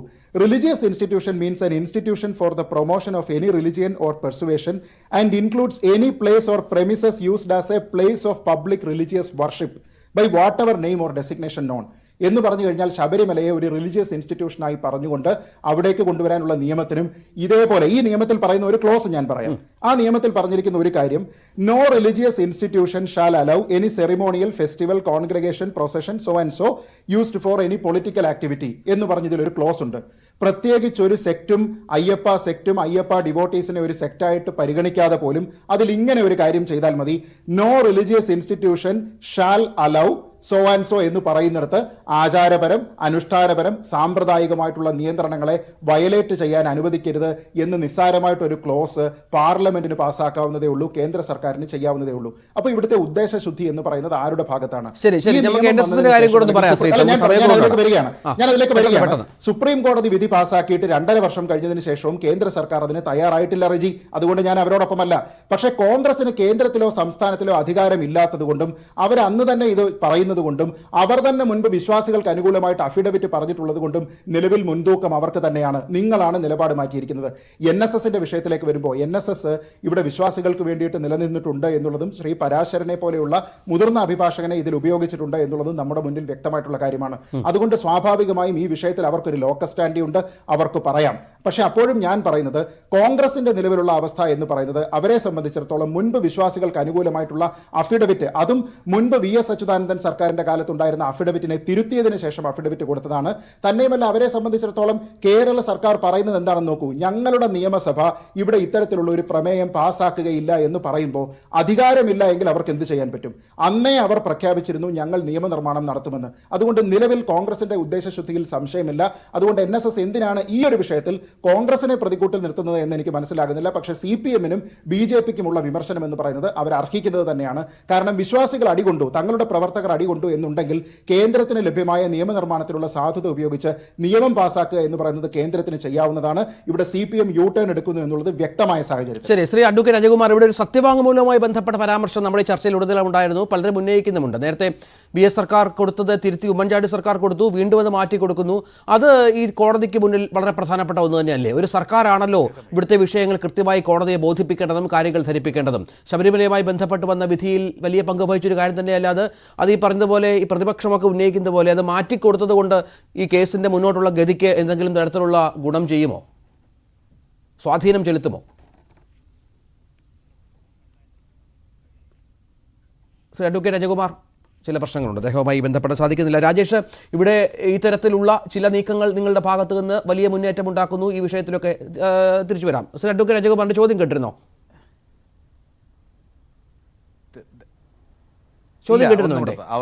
സത്യവാങ്മൂലവുമായി ബന്ധപ്പെട്ട ഒരു വിഷയം, അത് പ്രതിപക്ഷം ഉന്നയിക്കുന്നുണ്ട്. നേരത്തെ സത്യവാങ്മൂലം സർക്കാർ സത്യവാങ്മൂലം തിരുത്തി കൊടുത്തു എന്ന ആക്ഷേപമുണ്ട്. പുതിയ സത്യവാങ്മൂലം കൊടുക്കണമെന്ന് പ്രതിപക്ഷം ആവശ്യപ്പെടുന്നു. അത് ഈ കേസിന്റെ മുന്നോട്ടുള്ള ഗതി ഏതെങ്കിലും രീതിയിൽ സ്വാധീനിക്കുമോ എന്നുള്ളതാണ് എൻ്റെ ചോദ്യം. അല്ല, ശ്രീജിത്ത് പണിക്കരെ പോലെ കുറേ വായിക്കുകയും ചിന്തിക്കുകയൊക്കെ ചെയ്യുന്ന ആളുകൾ ഇത്തരത്തിൽ അദ്ദേഹത്തിന് ഒരു നിലപാടെടുക്കുന്നതിൽ കുഴപ്പമില്ല. പക്ഷേ അത് വാസ്തുതാപരമായി ശരിയായിരിക്കണം, നിയമപരമായി ശരിയായിരിക്കണം. ഒരു കാര്യമാണ്, ഇവിടെ ഏതെങ്കിലും ഒരു പാർട്ടി കൊടുക്കുന്ന അഫിഡവിറ്റിനെ അടിസ്ഥാനമാക്കിയല്ല ഒരു കോൺസ്റ്റിറ്റ്യൂഷണൽ റൈറ്റിൻ്റെ ഇൻ്റർപ്രിട്ടേഷൻ ഉണ്ടാകുന്നത്. അത് ആദ്യം മനസ്സിലാക്കുക. പാർട്ടികൾക്കെല്ലാം അവരുടേതായ കാര്യങ്ങൾ പറയാനുള്ള അവകാശമുണ്ട്. ഒരു ഭരണഘടനാ ബെഞ്ച് ഇന്ത്യൻ ഭരണഘടന എങ്ങനെ വ്യാഖ്യാനിക്കണമെന്ന് തീരുമാനിക്കുമ്പോൾ അത് ആടിനോട് ചോദിച്ചിട്ടല്ല ആടലോടം ഭരിക്കുന്നത് എന്ന് പറയുന്നത് പോലെ ഒരു പാർട്ടിയുടെ നിലപാടിനെ അനുസരിച്ചല്ല എടുക്കുന്നത്. ഭരണഘടനാപരമായി ശരിയാണോ തെറ്റാണോ എന്നാണ്. 2, ഇനി നിയമം കൊണ്ടുവരും എന്ന് ഇല്ലെങ്കിൽ നിയമം ഇറക്കി എന്ന് പറയുന്ന ഒരു കാര്യം. ഇവിടെ ആദ്യം മനസ്സിലാക്കേണ്ടത് ഇവിടെ ശബരിമല ടെമ്പിൾ എന്ന് പറയുന്നത് ഒരു പൊതുക്ഷേത്രമാണ്, പൊതു ഖജനാവിൽ നിന്ന് കൊണ്ടുവന്നിട്ടുള്ളതാണ്, പൊതു ഖജനാവിൻ്റെ പൈസ വാങ്ങിക്കുന്നതാണ്. അതുകൊണ്ട് ആ വിധി നിങ്ങൾ വായിച്ചു നോക്കിയാൽ, സശ്രദ്ധം വായിച്ചു നോക്കിയാൽ നിങ്ങൾക്ക് മനസ്സിലാകും അവിടെ 10നും 50നും ഇടയിൽ പ്രായമുള്ള സ്ത്രീകളെ നിരോധിച്ചതിന് ഒരു പ്രത്യേകമായ പീരീഡിൽ അവർക്ക് ഉണ്ടാകാൻ സാധ്യതയുള്ള ഒരു അശുദ്ധിയുടെ പേരിലാണ്. അതിന് ഒരുപാട് പേജുകൾ ആ ജഡ്ജ്മെന്റിൽ തന്നെ എഴുതിയിട്ടുണ്ട്. അത് ഒരു ബയോളജിക്കൽ പ്രോസസ്സാണെന്നും അതുകൊണ്ട് ഒരു അശുദ്ധി കൽപ്പിക്കാൻ പറ്റില്ല എന്നും പറഞ്ഞതുകൊണ്ട് ഇപ്പം അതെല്ലാം വിഴുങ്ങി. അതിനുശേഷം തന്ത്രിയുടെ ആചാരമെന്ന് പറയുന്നു. ഒരു തന്ത്രിക്ക് ഇന്ത്യൻ ഭരണഘടനയ്ക്ക് വിധേയമല്ലാതെ ഒരു ആചാരം ഈ ഇന്ത്യയിൽ സാധ്യമാകുമോ ഇല്ലയോ എന്നുള്ളതാണ് കാതലായ പ്രശ്നം. ഒരു തന്ത്രി വന്ന് മൃഗബലി വേണം എന്ന് തീരുമാനിച്ചാൽ ശ്രീജിത്ത് പണിക്കർ അത് സപ്പോർട്ട് ചെയ്യുമോ? അത് ചെയ്യാൻ കഴിയുമോ? അത് ഒരു അനാചാരമായ ഒരു ആചാരമാണെങ്കിൽ, ഭരണഘടനാ വിരുദ്ധമാണെങ്കിൽ നമ്മുടെ രാജ്യത്ത് നടപ്പിലാക്കാൻ പറ്റുമോ? പിന്നെ വിശ്വാസി എന്ന് പറയുന്ന ഏറ്റവും വലിയ ഒരു വലിയ കപടത കാണിക്കുന്നുണ്ട്. ആരാണ് വിശ്വാസി? വിശ്വാസം ഓരോരുത്തരുടെയും മനസ്സിലാണ്. എനിക്ക് വിശ്വാസമുണ്ടോ ഇല്ലയോ എന്ന് ഞാൻ കാണിക്കുന്ന പ്രകടനം വെച്ച് നിർവചിക്കാൻ നിയമത്തിൽ കഴിയില്ല. അങ്ങനെ കഴിഞ്ഞിട്ടുണ്ടെങ്കിൽ അത് തന്നെയാണ് ഇപ്പൊ കൊണ്ടുവന്ന കരട് നിയമത്തിലെ ഏറ്റവും വലിയ അപാകത. ആ അപാകത എന്ന് പറയുന്നത് അവർ അയ്യപ്പ ഡിവോട്ടീസ് എന്ന് പറയുന്നതിനെ നിരോധിച്ചിരിക്കുന്നു. നിങ്ങൾക്കറിയാം, ലെജിസ്ലേറ്റീവ് ഇന്റർപ്രിട്ടേഷൻ അനുസരിച്ച് ഒരു യൂണിറ്റിനെ മാത്രമേ നിങ്ങൾക്ക് നിർവചിക്കാൻ പറ്റൂ ഒരു ലെജിസ്ലേഷനിൽ. മാത്രവുമല്ല, അത് ഈ പറഞ്ഞിരിക്കുന്ന നിയമം എവിടെ, എന്തിന്, ആർക്ക്? സാധാരണ ഒരു നിയമം പാസ്സാക്കുമ്പോൾ ഒരു ടെറിട്ടറിയിൽ ഇല്ലെങ്കിൽ ഇന്ന ആളുകൾക്ക് എന്ന് വേണം പറയാൻ. അത് പറയാതെ ഇവിടെ പറഞ്ഞിരിക്കുന്നത് ഇത് it shall be applicable to all religious rituals custom and usage followed in Sabarimala temple from time immemorial. ശരി, ശ്രീത്ത് സാറേ തുടരണം. സാറേ ശ്രീത്ത് മറുപടി പറയാം. നമുക്ക് സമയക്കുറവുണ്ട്. ശ്രീത്തിന്റെ മറുപടിയും കൂടെ വേണം, കാരണം വിമർശനം എതിരായിരുന്നു.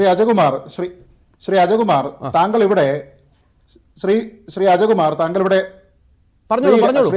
താങ്കൾ ഇവിടെ വിശ്വാസത്തിനെ പറ്റി പറഞ്ഞിരുന്ന സമയത്ത് ഒരു വളരെ പ്രധാനപ്പെട്ട ഒരു കാര്യമുണ്ട്. താങ്കൾ ഈ പറയുന്ന വിശ്വാസം എന്ന് പറയുന്നത് അപ്ഹോൾഡ് ചെയ്യുന്നതിന് ആർട്ടിക്കിൾ 25ഉം 26ഉം താങ്കൾ ഈ പറയുന്ന വിശ്വാസങ്ങളും അതിന്റെ ഇൻട്രിക്കസീസും ഫോളോ ചെയ്യുന്നതിന് ഭരണഘടനാപരമായിട്ടുള്ള അവകാശം ഇന്ത്യയിലുള്ള ഒരു പൗരന് നൽകുന്നുണ്ട്. ആരാണ് വിശ്വാസി എന്ന് താങ്കൾ ചോദിക്കുമ്പോൾ അവിടെയുള്ള പ്രമാണങ്ങളും അവിടെയുള്ള ആചാര സമ്പ്രദായങ്ങളും പിന്തുടരുന്നവൻ ആരോ അവനാണ് വിശ്വാസി എന്ന് പറയുന്നു. ഒന്ന്. രണ്ട്, താങ്കൾ ഇപ്പോൾ പറഞ്ഞതും താങ്കൾ മുൻപ് പറഞ്ഞതുമായി ബന്ധപ്പെട്ട് ഒരു വലിയ വൈരുദ്ധ്യമുണ്ട്. താങ്കൾ ഇപ്പോൾ പറഞ്ഞത് ശബരിമല ക്ഷേത്രം എന്ന് പറയുന്നത് എല്ലാവരുടേതുമാണ് എന്ന് പറഞ്ഞപ്പോൾ ആദ്യ ഭാഗത്ത് ഞാനിവിടെ നോട്ട് ചെയ്ത് വെച്ചിട്ടുണ്ട്. താങ്കൾ പറഞ്ഞിരുന്നത് ശബരിമല അയ്യപ്പ ഡിവോട്ടീസിനെ ഒരു പ്രത്യേക സെക്റ്റായിട്ട് കരുതാൻ പറ്റുകയില്ല, കാരണം അവർ ഹിന്ദു മതത്തിന്റെ ഒരു വിഭാഗം തന്നെയാണ്. അങ്ങനെയല്ല, ശബരിമലയിൽ മറ്റു മതത്തിലുള്ള ആൾക്കാരും പോകുന്നുണ്ട്, അതുകൊണ്ടാണ് അതൊരു സെപ്പറേറ്റ് വിഭാഗമാകുന്നത്. ഇനി താങ്കൾ പറഞ്ഞു തന്ത്രിയുടെ ഭാഗം. ഇവിടെ സുപ്രീം കോടതി വിധികളുണ്ട്, ഹൈക്കോടതിയുടെ വിധികളുണ്ട്. ദ പൊസിഷൻ ഓഫ് ദ തന്ത്രി ഈസ് സാക്രോസാങ്ക്ട് എന്നാണ് വിധിയിൽ പറഞ്ഞിരിക്കുന്നത്. എന്താണ് സാക്രോസാങ്ക്ട്? അതാണ് പരമം, അദ്ദേഹത്തിനാണ് തീരുമാനങ്ങൾ എടുക്കാൻ കഴിയുന്നത് എന്നുള്ളത് പറഞ്ഞിരിക്കുന്നത് ഇവിടെയുള്ള ഈ കോടതികൾ തന്നെയാണ്. തന്നെയുമല്ല, മൃഗബലി എന്ന് പറയുന്നത് ഇന്ത്യയിൽ ഇപ്പോഴും പല സ്ഥലങ്ങളിലും നിലനിൽക്കുന്നുണ്ട്, ആചാരപരമായി നിലനിൽക്കുന്നുണ്ട്. ഇനി താങ്കൾ ഇപ്പോൾ ഇത്രയും കാര്യം വാദിച്ചിട്ട് പറഞ്ഞത് എന്താണ്? ഇവിടെ ചില സാമ്പ്രദായികമായിട്ടുള്ള ചില സ്ത്രീകൾക്കുള്ള ചില അശുദ്ധികളുടെ പേരിൽ ഉണ്ടായിരിക്കുന്ന ഒരു വിധി എന്ന് പറയുമ്പോൾ താങ്കൾ ഈ പറയുന്ന വാദത്തിന് ഇന്ന് എന്താണ് പ്രസക്തി? താങ്കൾ ഈ പറഞ്ഞിരിക്കുന്ന ആ വിധി ഒന്ന് വായിച്ചു നോക്കണമെന്നാണ് ഞാൻ താങ്കളോട് പറയുന്നു. ആ എഴുതിയിരിക്കുന്ന വിധി വീണ്ടും നോക്കിയപ്പോൾ അത് പൂർണ്ണമായി ബോധ്യം അവർക്ക് തന്നെ ഉണ്ടായില്ല. അതുകൊണ്ടാണ് അത് റിവ്യൂവിന് ലാർജർ ബെഞ്ചിലേക്ക് പോകുന്നത്. ആ വിധിയിൽ പരമമായിട്ട് അവർ കരുതിയിരുന്ന ആർട്ടിക്കിൾ 14, 15, 17 ആർട്ടിക്കിൾ 25നും 26നും മുകളിലാണ് എന്ന കണ്ടൻഷൻ, അതായിരുന്നു അതിന്റെ മെയിൻ പില്ലറുകൾ. ആ പില്ലറുകൾക്ക് ശക്തിയില്ല എന്ന് അവർക്ക് തന്നെ തോന്നിയത് കൊണ്ടാണ് അത് വിശാല ബെഞ്ചിന് പോയത്. അതുകൊണ്ട് താങ്കൾ അത് ഒന്നുകൂടി വായിച്ചു നോക്കുക. എന്തായാലും വിശ്വാസം രക്ഷിക്കട്ടെ അല്ലേ UDF? അങ്ങനെയാണല്ലേ? വിശ്വാസം രക്ഷിക്കും, അത് വേറെ കാര്യം. പക്ഷേ ഈ കാര്യത്തിൽ UDFന്റെ നിലപാട് വളരെ വ്യക്തമാണ്. ആ വ്യക്തമായ നിലപാടുമായി തന്നെ UDF മുന്നോട്ട് പോകും. പിന്നെ ശ്രീ അജകുമാർ പറഞ്ഞ ഒരു കാര്യമുണ്ട്, ഇവിടെ എല്ലാത്തിനും അധികാരം കോടതിക്കല്ല. ഇവിടെ നിയമനിർമ്മാണ സഭകളുണ്ട്. നിയമനിർമ്മാണ സഭകളുടെ രാഷ്ട്രീയ നിലപാടനുസരിച്ച് നിയമനിർമ്മാണ സഭകൾ നിയമം പാസ്സാക്കുന്നത് അതിന് രാഷ്ട്രീയമായ നിലപാടുകൾ കൂടി അതിനെ സ്വാധീനിക്കും. ഈ ഇന്ത്യയുടെ ഭരണഘടനയ്ക്ക് അനുസൃതമായി നിയമം നിർമ്മിക്കാൻ നിയമനിർമ്മാണ സഭകൾക്ക് അധികാരമുള്ളിടത്തോളം കാലം ആ നിയമനിർമ്മാണ സഭയിൽ ഭൂരിപക്ഷമുള്ള രാഷ്ട്രീയ പാർട്ടികൾക്ക് ഈ കാര്യത്തിൽ അഭിപ്രായമുണ്ട്. ആ അഭിപ്രായം വ്യക്തമായി രേഖപ്പെടുത്തിയിരിക്കും. അതുതന്നെയാണ് ഞങ്ങൾ രേഖപ്പെടുത്തിയിട്ടുള്ളത്.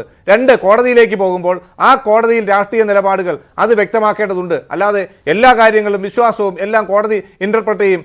ആ നിർമ്മിക്കുന്ന നിയമങ്ങൾ ഇന്റർപ്രറ്റ് ചെയ്യുകയാണ് കോടതിയുടെ അധികാരമെന്ന് പറയുന്നത്.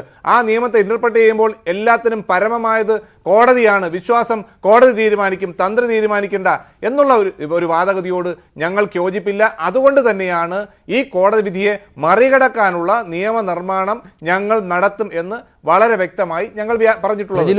വിശ്വാസികൾ രക്ഷിക്കുമോ കോടതി രക്ഷിക്കുമോ LDF-നെ? ഇല്ല, ഇവിടെ ജനങ്ങൾ സംരക്ഷിച്ചോളും കേരളത്തിൽ ഇടതുപക്ഷ ജനാധിപത്യത്തിനുണ്ട്. ഏക്കാര്യത്തിൽ യാതൊരു തർക്കമില്ല. ഇവരെ പോലുള്ളവർ പറയുന്ന അന്ധവിശ്വാസങ്ങളും അനാചാരങ്ങൾക്കും എതിരെയുള്ള ഇതാണ് അന്ധവിശ്വാസം. അപ്പൊ ഇപ്പൊ അതിലേക്ക് മാറിയില്ലേ? ഇപ്പൊ എന്താണ് ഇപ്പൊ വൈരുദ്ധ്യാത്മക ഭൗതികവാദം നിർത്തിയെന്ന് പറഞ്ഞു. താങ്കളൊന്ന് CPM നേതാക്കളുടെ അദ്ദേഹം പറയട്ടെ, നമുക്ക് അവസാനിപ്പിക്കണം. അവസരം കൊടുക്കണം. രാജേഷ്, താങ്കൾ പറഞ്ഞ ദയവായിട്ട് നിങ്ങൾ ശബരിമലയിലെ അന്ധവിശ്വാസമാണോ? അല്ല ശ്രീജിത്ത്, ഞാൻ ശബരിമല എന്നുള്ള വാക്ക് ഇതിനകത്ത് ഉപയോഗിച്ചു. നിങ്ങളെന്താ ഇങ്ങനെ ആവശ്യമില്ലാതെ നിങ്ങളെ പോലെ എന്താണ് അന്ധവിശ്വാസം? അല്ലല്ല, ശബരിമല എവിടെയെല്ലാം പോകുന്നുണ്ട്. ഇവിടെ സുപ്രീം അന്ധവിശ്വാസത്തിനെ കുറിച്ചാണ് താങ്കൾ ഇപ്പൊ പറഞ്ഞത്. സംസാരിക്കും. താങ്കൾ അവിടെ ഉണ്ടായിരിക്കും. ഞാൻ മറുപടി പറയട്ടെ. താങ്കൾ ഏത് അന്ധവിശ്വാസത്തിനെ കുറിച്ച് പറയട്ടെ. പറഞ്ഞ അവസാനിപ്പിക്കട്ടെ ദയവായി. താങ്കൾ ഇതിന് അസോസിയേഷൻ ഉണ്ടാകുന്നത് 1965 ആചാരം സംരക്ഷിക്കാനുള്ള നിയമം കേരളത്തിൽ പാസ്സാക്കിയിട്ടുണ്ടെന്ന് പറഞ്ഞു. എന്തൊരു മണ്ടത്തരം താങ്കൾ പറഞ്ഞത്. അതിൽ ആചാരം സംരക്ഷിക്കുന്നുണ്ട്. തൊട്ടുകൂടായ്മയ്ക്കെതിരെ നിയമം പാസ്സാക്കിയിരിക്കുന്നത് അങ്ങനെയാണ്. അല്ല ആശൂലം കുലവാലായ്മകളാണോ? കുലവാലായ്മയാണോ ഉച്ചനീചത്വം? പ്രഖ്യാപിത CPM വിരോധം കുലവാലായ്മയാണോ? രഞ്ജിത്ത്, എന്തൊക്കെയാണ് ഇദ്ദേഹം ആൾക്കാരോട് പറയുന്നത്?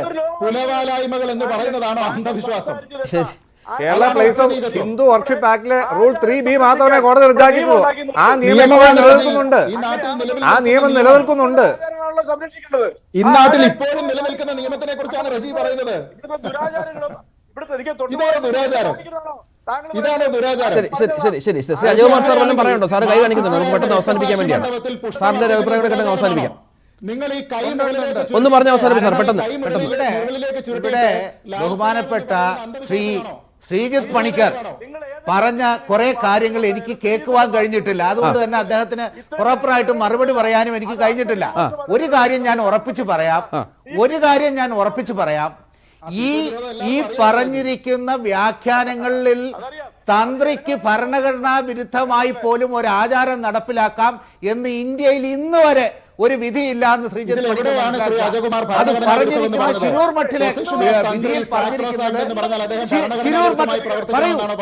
ഞാൻ പറയുന്നത് കേൾക്കൂ. ശരി. ദയവായി ക്ഷമിക്കണം. 4 പ്രധാനപ്പെട്ട അതിഥികളും. കാരണം നമുക്ക് ഈ ചർച്ച വിശാലമായ അർത്ഥത്തിൽ ഒരുപാട് നേരം ചെയ്യേണ്ട ഒരു വിഷയമാണ്. അതിലേക്ക് നമുക്ക് വരണം. നമുക്ക് ഈ വരും ദിവസങ്ങളിലും അത് വരുമെന്ന് പ്രതീക്ഷിക്കുകയും ചെയ്യാം. വളരെ പെട്ടെന്ന് ഈ അവസാനിപ്പിക്കേണ്ടതുണ്ട്. Shri Reji Lukose, Shri RV Rajesh, Sreejith Panicker, Shri advocate Ajayakumar. Prime debate പൂർണ്ണമാകുന്നു. നമസ്കാരം.